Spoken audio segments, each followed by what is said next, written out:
guys. Live.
Facebook chat.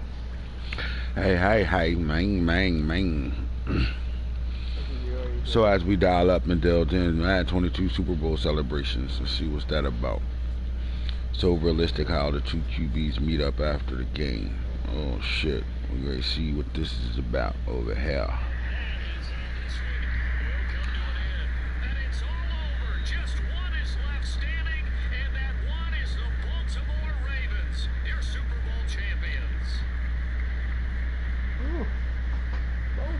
And to the Super Bowl champions, they etch their name forever in NFL immortality. That's pretty phenomenal right there. It actually gave me chills just to hear you say that, because immortality forever and ever. When you look in the record books, you'll see this team, you'll see their They changed it up, okay. Your name will be a part of it. That's got to be an incredible feeling, because it's been a long journey. This on next gen though, you can tell. I think that's the same. Lamar excited, holding that trophy up. Instant replay. Man, that shit ain't. Hold on.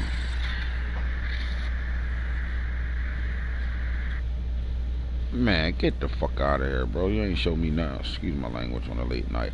First of all, good morning to the early birds. You know the early bird get the worm. We also want to say happy belated Father's Day to all the real grown men out there. You know what I'm saying? If you're a dad and you got kids and you have no idea what's going on with your kids, kiss my ass. You don't get a happy Father's Day. You get a happy sucker fucking, you know. Anyway, you know how we do it, how we do when we do. But anyway, Wildcard Tales is what we want to talk about. A lot of my guests and a lot of my subscribers will see this in the AM. We already up AM, you know what I mean. You do it, huh, Nano? We break night and get it the fuck done. We had some big games today, Nano. Very big games today, man. Bears over Falcons. We had one game at a time with the Chargers, looking to repeat. Can't get much better. That white and blue team over there in Indianapolis, primetime pass rush. That Baltimore pass rush was definitely dominating in that game. Black's big day carries 49ers. So the 49ers are moving on thanks to a large part major contributor Black gave them in the passing game. That's impressive to see that coming in a playoff game, to hear the news in San Francisco. They're talking about a receiver and not the running back. So I can't wait to look inside that. And then the game we just watched, man. I watched this game with my own eyes, man. Home field advantage to me kicked in big time here. Panthers over the Cardinals. The Panthers will now move on to the divisional round after a wild card victory over the Cardinals. Today was loaded with playoff games, bro. And the second round is going to be special as well, man. We got some storylines to talk about. The Elite Eight right now. Yes, sir. I'll put that up in tomorrow's broadcast. The Elite Eight. Yes, sir. But the storylines of tonight, of today's action, yesterday's action, let me put it that way. The storylines are solid, man. We had some really marquee matchups in those playoffs that we will talk about right now. Not now, but right now. We're going to go in the order these games was played. All right, so the first game of the day, Nano, I'm going to need your help here. Let's dig into it, man. 23-17. Before we talk about box score and player stats and, the player of the games and stuff like that, talk to me when you watched this game, man. What type of game did you watch today when you saw this game? This game was played early, 11 a.m. or something like that? 11:15 or something like that. I just woken up my eyes and saw it in the chat, so I clicked on it. It was a good game. Both teams played real well. I've seen the Falcons adjusted a little bit late to what the Bears was trying to do, but just wasn't enough. All right, bet. So you look at it, 282 total yards for the Falcons, 274 for the Bears. Now the Bears is very highly explosive on offense. In the run game, 98 yards for the Falcons run game, 46 for the Bears. 184 in the passing game to 228, 14 to 16 first downs. As you go down, 282 total yards gained to 274. I mean, the numbers ain't huge here, yards-wise, so to me, I look like they was playing some good defense out here. Both of them only committed one turnover, and I would say, we'll go out on a limb to say the Falcons' turnover was the game. Did you watch it up to that part? That was it. Was it one of those? That was the last drive, touch, throw a pick, and game over type shit. Yeah, exactly. Did the Bears score off that turnover, or they already was up 23? They were already up. So basically, he had the ball. And he was driving, and then he threw a pick. Bet, and they come out of that 15 minutes time of possession for the Falcons, 12:53 for the Bears. All right. Corey Stanley had 103.1, and Bam Gorey had 105 QB rating. 236, 2 touchdowns, 1 pick, 191, 1 touchdown in the pick. Sack, both of them only hit the ground one time. In the run game, Jamari Gibbs did have 73 yards. He was averaging 5.2. Will Shipley, 10 for 46, 4.6. Bam Gorey took off 3 times for 29 yards, 9.7, and he did score a rushing touchdown in this game. So we know the MVP ain't coming from the run game. Justin Ross, 6 for 83 and a touchdown. Tutu Atwell, 4 for 71. Jamari Gibbs out the backfield, 6 for 69, your favorite number. Will Shipley had 9 for 42. Xavier Terry, 3 catches, 39 yards. Raheem Jarrett had 2 catches. Brevin Jordan had 2 catches. For him to hold Brevin Jordan to 3 catches and 34 yards was impressive. Diami Brown, 3 catches, 23 yards. And then the tight end from Penn State, we call him PSU, 2 touchdowns. 2 catches, 21 yards and a touchdown. And then Corey Stanley, the third receiver, had a touchdown for 66 yards. 2 catches, 6 yards, 3 yards. So that touchdown must have been a long 3 yards. Yep. I don't know if I can find the offensive guy. That was the last touchdown that he scored. Yeah, that's the game winner right there. Yeah. Gotcha. So we look at it. Let's see, man. You had corners making a lot of tackles for the Bears. Jalen Johnson and Tyson Campbell, 8 and 6 tackles. Jeff Okudah had 6 tackles. Those secondary guys was getting busy today. Gregory Rose does what he always do. That's show up. The older African had a sack as well. I don't know where we could pull a defensive MVP out. Dripper had a pick, and Carnegie had a pick as well. 2 linebackers had picks. Let me see, 5 tackles, 1 pick for. Damn, bro, this is hard, bro, to pull out a MVP. If I'm gonna go with one, it will have to be. It's possible. I don't know. Let's look at the Bears first. Yeah. He had a corner with 8 tackles, but that's it. Dripper had 5 tackles and a pick. Maybe that's the game winner. Or was it Justin Ross? He had a pretty solid day. He was under 100 yards, but he scored a touchdown.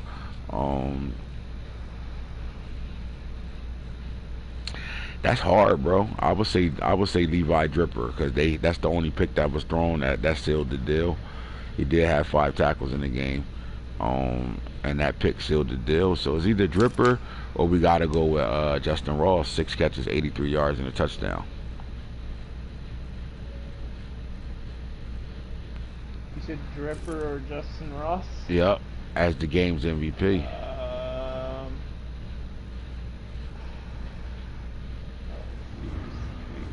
I mean, the numbers wasn't crazy, and nobody really stood all the way out. He had 6 catches, 83 yards, and a touchdown.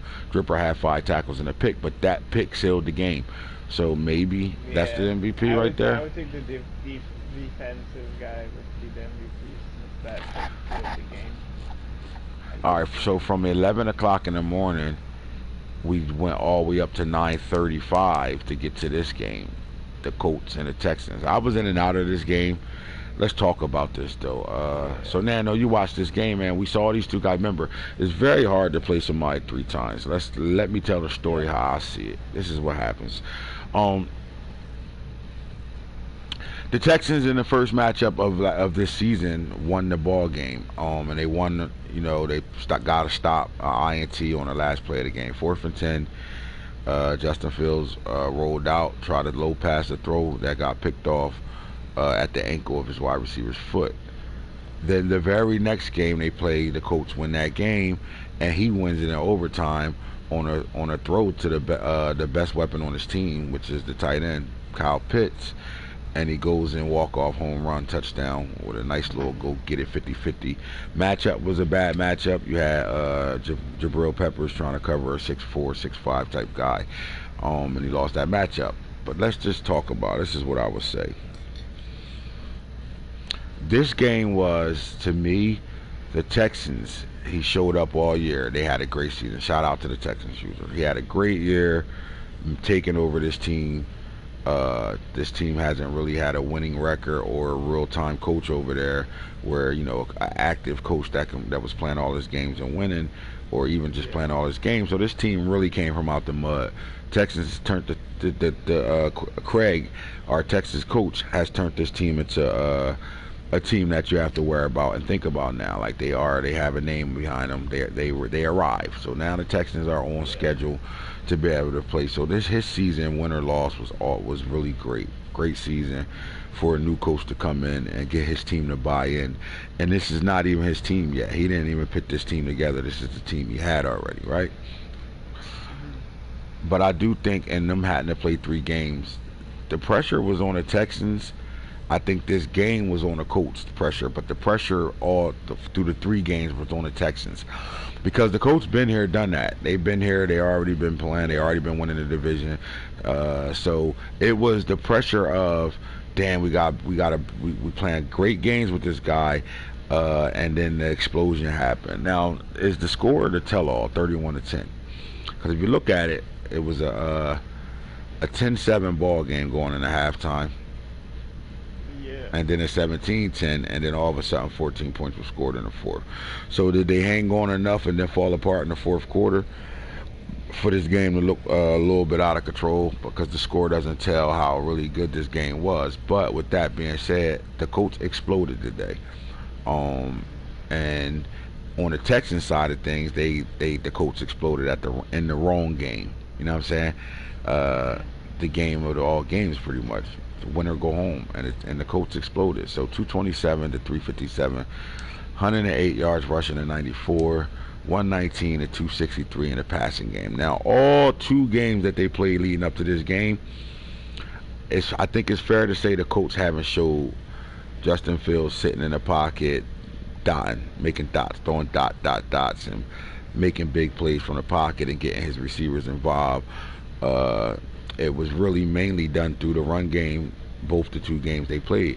And Justin Fields had a great day in his victory in overtime, where he had 100+ yards rushing on the ground on 8 carries. So, but Justin, and even in the first game, he didn't show that he threw about 6 passes, if that.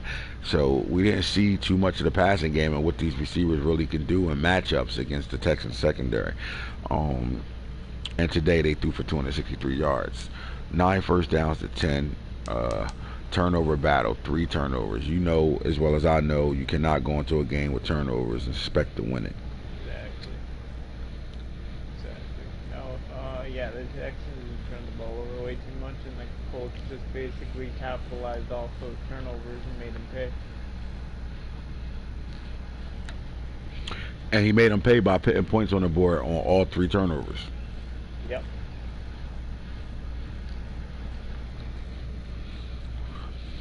So the Colts handle their business, man. We go in here, we look at the turnover department. It was 3-0. Time of possession 15-35 to 12-24. If we was to call out and see who was the offensive MVP today, gotta give it the perfect QB rating, Mr. Fields. 154.8, 277, 3 touchdowns, no pick. Sacked twice. That's that. Simple as that. MVP goes right there.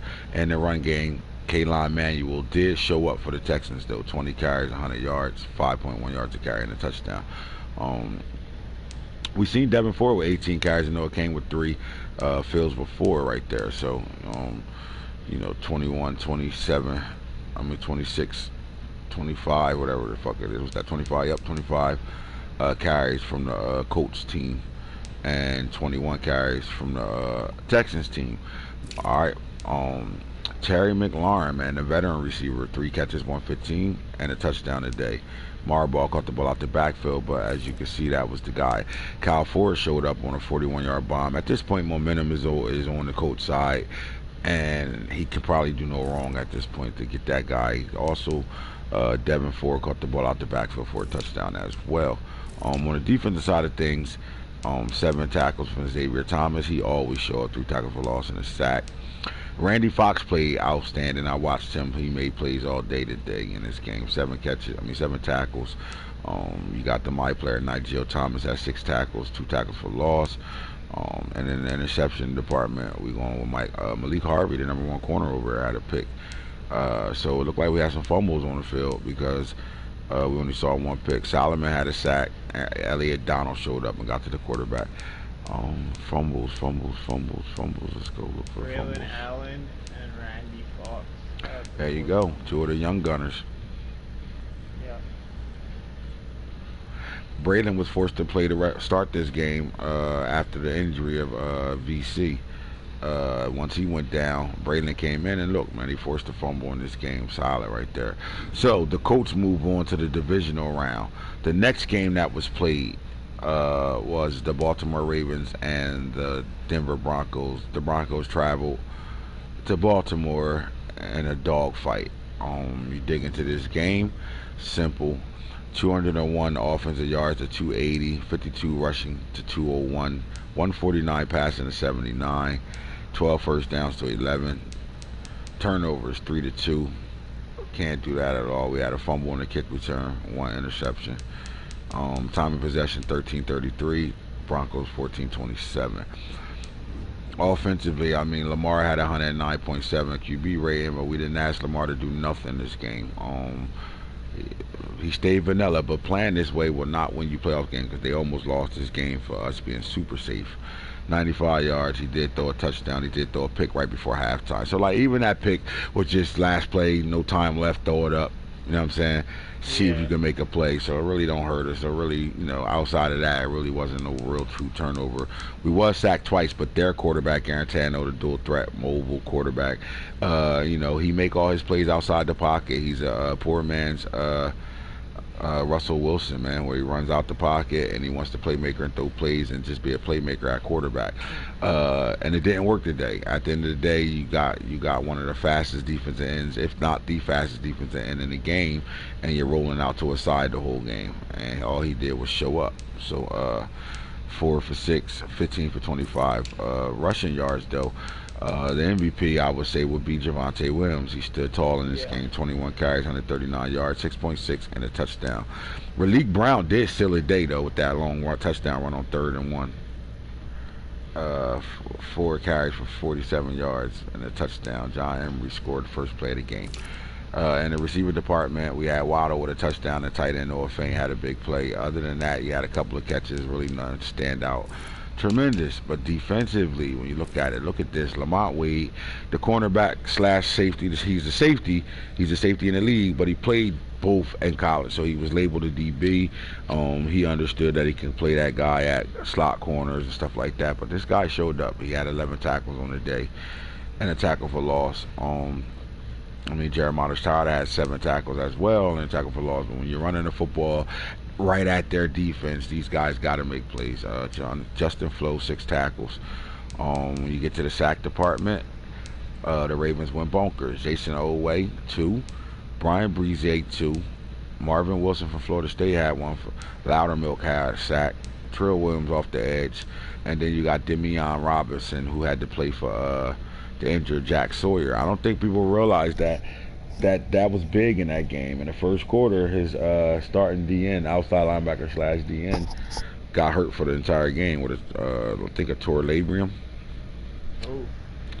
And that killed him because we ran to the left side of the field all day on him. And that's where he would have been at. So that hurt him big time in that situation right now. And then the Silla deal, 3 picks from Hunter. Robert Rochelle caught that pick right before halftime. Derek Stingley caught the end game winning pick. And then James Williams had a pick also early in the game. The Baltimore Ravens move on, and they're going from having a home game to traveling now. They got to go play the team they lost to week 2. Big time. They got to show up and go play the Colts right now, man. These two teams are very familiar with each other, man. They so similar in style. This game was crazy. It's going to be a good game. Anyway, the next game that was played on that schedule was, my bad, I went to the Ravens-Broncos game, and the Chargers and the Dolphins played before that. Now, I didn't see a lot of this game, but I do know when I did tune in and while I was driving, I was tuning in as much as I could. And when I first tuned in, it was a 10-7 ball game. And then Najee Harris took over. Is that right? Yeah, pretty much. Najee Harris went dummies on these guys. All right, so let's talk about it. 382, 238, 170 in the rushing game to 66, and that's the difference in the ball game right there. Because, I mean, anytime Falk runs the ball and Black's the runner, held to 66 yards, that shows you how strong that Chargers defense really is over there. They did throw for 212 yards, 172. That's a playoff game. That's what Falky does in the playoff now. You know, if this was a regular season game, he would be mad at that 212 yards passing. Completely mad at it, right? But playoffs, different animal. 13 first downs to 9, 403 total yards to 257. The Chargers turned the ball over 1 time, and the Dolphins turned it over 3 times. Time of possession, 12:59. Falky led this game in time of possession, 4:57. Shador, 113.1 QB rating, 213, 2 touchdowns and 1 pick. Eric Mahoney had 2 picks in this game, was sacked once as well. Again, Najee Harris, 18 carries, 161, 2 touchdowns. Do we need to go any further than that as our MVP today? I don't know, because Najee also had 18 for 161 and 2 touchdowns. Say that again? I said Najee. I said Najee Harris is the MVP. 18 for 161, 9 yards a carry. Jamar Chase did see the end zone. Rock Gray seen the end zone. Rock Gray played for the Chargers, so for him to get in a touchdown in that game probably felt super great for him. Because Najee also caught the ball out the backfield, 5 catches for 60 yards. So that's your MVP. Let's go look and see what happened on the defensive side of things. Dylan showed up. Dylan, 8 tackles. You know what he do. Who had the Bishop Gorman's little brother had 2. Tyrion Collier, the my player, had 1, and Calvert had 1. Patrick Falk had a tackle for loss. 1 sack to the quarterback was for Tui Tucitelli out of free agency. Thibodeau and Fidel Diggs, they both, now imagine this, a half a sack, both of these guys apiece. So that means both those ends came off the edge and got to the quarterback at the same time. Tell you how dangerous those guys are, man. And in the turnover department, Josh Calvert had a pick. J.C. Horn, the best corner in the league, with a pick. Keith Lee Ringo with a pick. Ida Taylor-Store with a pick. That says a lot when you're 3 starting corners all get picks. The best defense DB core in the league a lot tonight. So he's screaming that a lot. He's screaming the best corner in the league and the best DB, 3 DBs in the league once Keely Ringo and Isaac Taylor-Stewart had a pick. So. Right. You can go back to that Ravens game and see their 3 stars had picks too in that secondary. Whatever, you know. You didn't hear me talking shit at all in that game I played, bro. You could tell what type of energy I had. Nope. That was just hope. Hopefully I can win and get out of there. Exactly. You know. We trying to get up out of there without having to reveal anything new. We're gonna need some new things for the playoffs, especially with this opponent we got, who definitely does his homework. So anyway, we give Najee Harris, and it's crazy. Najee Harris is showing up big again. Playoff game 1. He did this last year, where he had to carry the team on his back. He's up to it again. He's up to his old antics again, and it's an 80% chance that he still won't be coming back. How much of a winning the Super Bowl for the Chargers again? If they repeat, we definitely not seeing Najee back in. Yeah, I think he's gone if they repeat. They repeat, he's out of there. Completely out of there if they repeat. Alright, so we fly from Miami, nice weather, and we go shoot all the way over to Detroit in the Dome. Now the weather terrible over here at this time. It was in San Fran. Oh, it was in San Fran? So we fly from Florida to California. We get over here to California, and let's dig into this 41-7 ball game right now. First of all, box score. The Niners, they went out of the first quarter 3-9 ball game, and then the Niners exploded. Like, literally exploded with 31 unanswered for the most part. Damn near unanswered. So let's take a look at it. 452 offensive yards gained, 257. 302 on the ground, 150 in the air. 165 to 92. That's impressive. 150 in the air, 13 to 10 first downs, 452 total yards, 284 turnovers, 4 to 1, and that's the game. You turn the ball over, you lose the ball game. Time of possession 16-12 to 11:48. Let's go find our player of the game. 107.8, 150 yards, 1 touchdown, 1 pick. Dustin Crum comes back to California in Santa Clara and throws 4 picks. Is Dustin Crum going to be the starting quarterback for this team in 2027? I think he is. I think he will be. I don't like. It's hard to judge somebody off of like 6 or 7 games. You know what I mean? Right. Playing with him, so I think he has to give him a shot just because he traded for him. But I mean, if he wanted to go quarterback, he can because he has the pick to go quarterback as well. My thing is, do we go ahead and go get the quarterback and still play Dustin Crum and give him that shot, but have that quarterback already to develop? You don't want to have to wait till the following draft to go get a quarterback. When there's 3 in this draft, and you are in the top 10, maybe it's worth getting one. Or I think this team wants, they like their corners, but I think they really want that dog corner to be able to bring over. I don't know. It's weird. We'll see. But in this game, Travion, Mr. Hennessy did his thing. Mr. Henderson. 27 carries, 284 yards, 4 rushing touchdowns, average 10.5. Journey showed up this game too, though. 15 for 162, 10-8, and a touchdown. They showed all the way up right now. So the running backs was getting it going. But here's the impressive situation: 6 for 119 and a touchdown.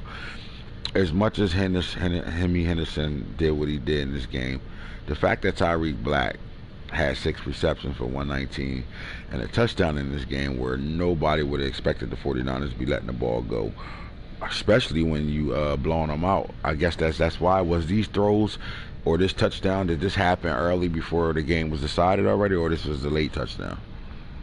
It was a late touchdown. It was the 41st touchdown. Oh yeah, so you was just disrespectful at this point. Like, fuck it, putting it on this guy now. That's how you gonna do a crew member? Okay. These guys, I'm telling y'all keep running scores up on guys, man. They remember that shit. I know I do. I remember it. I definitely remember it. Week 2, we remember that. He would do that too. I don't know. I don't know. I don't think Antonio's doing that to you in the same situation, bro. So you can't say I ran the score up when I only won by a touchdown. Ran that shit up. I don't hear that shit. It was 24-17. So here's the thing: when you butt ball me all game, and then when the game's over and you know it's over, you start throwing passes. No, when you butt ball me all game long and the game's decided pretty much, and you start trying to throw the ball now. You closed the gap to 3 points. I had to score again. What are you talking about? Say whatever you want to say, you motherfucking. We remember that shit. Quay Walker, 9 tackles, no tackles for losses, no sacks on the day. Donovan McMillan, he plays at a high level all the time, 6 for 1. I hope Hussein go get Nicky Bosa and that receiver, bro. Fuck a draft pick in the first round. Go get that motherfucker and go get those 2 dogs.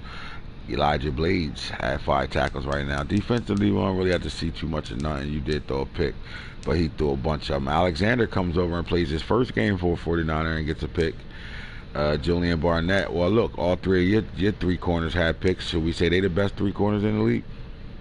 Amen. You know, my little shots, pow, pow, pow, pow, pow, shots fired to fall. All right, so we come out of there, and then the last game of the night we got into was the Panthers and the Cardinals.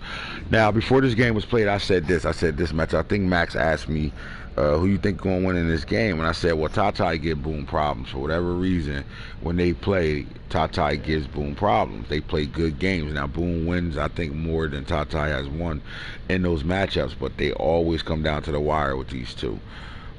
I turned the game on and I didn't see a whole bunch of just running up and down the field, or, you know, trying to control the game. He didn't do what I did. I came out and straight played butt ball right back and made a nigga stop butt balling me and throw crossing route and rollouts all game, right? This guy was striking though, bro. Like this is 418 yards, and he only had 30 rushing yards. So in the passing game, he was out here dotting shit up. 388 to 203, 9 first downs to 11, 462, 331. They both had 3 turnovers in this game, and the crazy part is as much as this game looks lopsided, 28-17, Boone had 5 opportunities in the fourth quarter to get back in this ball game and have an opportunity to get 1 stop to go down and score. You know what I'm saying? Like, oh man, it came down to football is a game of inches, bro, and it came down to missing a receiver. The game makes him, he catches the touchdown, they don't give it to him. You know what I mean? Couple little things that happen in this game that where you like, hey man, home field advantage happened, I guess. But let's look at the numbers. Trey Lance, 118.5. Now that we have a user over there on Trey Lance, do we give Trey Lance enough credit as a quarterback over there? He did throw 3 picks though, but Trey Lance has been balling over here, bro, since Tata's took this team over. Because, you know, we had the team sitting for the first 3 seasons with Mill on it. So he didn't fucking play a game barely. Correct me if I'm wrong, but I think if Tata has taken over, since Tata has taken over the team, they've made the playoffs. Now they missed it the 1 year. Remember, we thought that he was going to get in, and the Saints got in over him. Yeah, they missed it. So he barely missed it. That was some Madden shit, you know what I mean? But yeah, they've been in contention for the division or the playoffs every year since Tata took the team over. So, and then we really get to see Trey Lance play football, man, because he balling over there for sure. In the run game, we thought Martin would have been there. I thought Martin was going to be the feature. He did touch the ball 16 times, but for whatever reason, they just couldn't get it going. That front 7 for the Panthers played really well, 3.6 yards a carry and a touchdown. However, the running back for the Panthers got shut as well. 15 carries, 32 yards, 2.1 yards a carry. Does the Panthers need to pick the run game up going forward, or you think they can get away with this type of numbers like this from their running back? No, they have to. I think they have to find some type of running game. I agree. Who went dummies? Jordan Whittington III in a losing effort had 3 catches for 117 and a touchdown. He should have had 2 more touchdowns in this game. They cheated him. Trey Sanders out the backfield, 4 catches, 114 and a touchdown. He got busy as a receiver, but not as a running back. But here's your MVP right here: Emeka Ibuka. I'm gonna forget his name. You know, he a dog. He got one of the best high school highlights ever. But he had 3 catches, 3 touchdowns. Yeah. That's crazy, bro. All 3 times he touched the ball, he scored. Yeah, he went ooh baby on one of them for sure. He had a ooh baby? That I seen. Yeah, he did. Oh wow. That's your MVP of the game right there. Let's see, we got 2 quarterbacks right now. Trey McBride, the my player, Sean Bassey got a sack, and Clarence Lewis for the Cardinals got a sack. INT department. Isaiah Simmons always do what he do. Antonio Johnson, he had a pick. Prophet Brown had a pick. Dante Jackson had a pick. Buda Baker had a pick. Eli Ricks had a pick as well. Which one of them? I thought that was 22 that had a pick. There you go. He got 22 on Isaiah. Yeah. All right. Eli Ricks, man. All he do is get INTs right now, bro. That boy is the INT maker. 17 on the year, 16 at the end of the regular season. Balled out right there. So for sure he was balling. All right, so what happens is now we got matchups, right? So we got through all our games. Wild card is over. Now we're in the divisional round right now. And the 49ers travel to Austin, Texas, and gonna meet up with D West, Coach D West, the hot Coach D West, Coach of the Year, D West, and he has to play those guys in Arlington. The Niners traveling to the Dallas Cowboys. On the flip side of things, the number 2 seed, the Bears, moved on. They had to meet up with the Panthers. And the Panthers travel to Windy City, Chicago, Demon City, right? The wind gonna be blowing crazy. Probably gonna be some snow on the ground, and the Panthers gotta go play football out there in Chicago, in Chi-Town, Chirac. On the flip side of things is the number 1 seed, the Las Vegas Raiders, has been meeting up with the number 5 seed. Falky has beat the Dolphins and sent them straight to Las Vegas, man. They already coming from nice weather. The trip ain't that far, about a 3-hour ride from where they at. Actually, no, they ain't in Las Vegas. They ain't in, Los Angeles. They ain't in San Diego no more. So yeah, about a 3-hour, 3.5-hour ride up the highway to motherfucking Las Vegas. And that's a hell of a matchup, bro. The tiebreaker will happen in this game. You know how hard it is to play somebody 3 times. Very hard. We just watched the Texans and the Colts go through it, right? And then the matchup, the Ravens and the Colts are matched up. Now, I'm not going to talk about these games as far as, like, keys and all that stuff. We'll do that tomorrow on Real Talk. But they are your marquee matchups right now. Out of these games, the Elite 8 right now, what would you say the game of the week would be? Yeah, I think you got to give it to the Raiders and the Chargers, in my opinion. Yes, sir. A lot on the line there. Can T stop Falk for trying to two-peat and put himself in another running for a Super Bowl? Or does Falk hold on to that belt a little longer and shoot his ass over back to the AFC Championship game? 1 versus 5. I like that matchup. I do want to see this Bears matchup. I think the Bears, if we go back to the schedule, I think the Bears beat the shit out of the Panthers and started the Panthers on a 3-game losing streak. And I think Tata want revenge in a worse way. Yeah, tell me that. I think I'm right. Right now, Panthers schedule. Let's see. Bears was the second game. He lost to the Lions, and he lost to the Bears, and then the Vikings. He lost. That was on his 3-game losing streak. So he went to the NFC North and lost 3 out of 4 games over there. 44-10. Exactly. They beat the living shit out of the Panthers over there. So I know the Panthers looking for revenge right now in that game. And that's a good matchup. I like that. So I like this matchup over here, marquee. And then it comes down to, D West got over a hump against you. I mean, he hasn't beaten you since Madden 20, year 2. Yeah. And then he got the victory this year, right? Didn't he get you this year? Yeah, it was 42-31. All right, so the marquee matchup with you two guys, there's some history there, and y'all playing each other. So that's going to be something to look forward to as well over here. And then again, like I said, the Ravens and the Colts. I mean, this matchup is personal. So it's personal, and you got 2 similar teams going up against each other right now, man. So that's going to be a hell of a game as well, too, I think. So all across the board in Elite 8, we got some really good games, man, that we get to really look in and tune into and see who's what as the race for the 2026 Super Bowl championship is on the line, man. Simple as that. You know what I mean? So we got to get to some football going on right now, man. All right, that's all I wanted to do. I just wanted to get through that wild card so when we do our Real Talk lunch special tomorrow, we can go dummies on what we want to really talk about. And I'm going to continue to talk about the mock drafts and who should be going where, what, when, and how, and these drafts coming up right now. Hope guys are paying attention because there's a lot of hints getting thrown out there. Anyway, AntHits, the franchise guru, out of here. Good morning.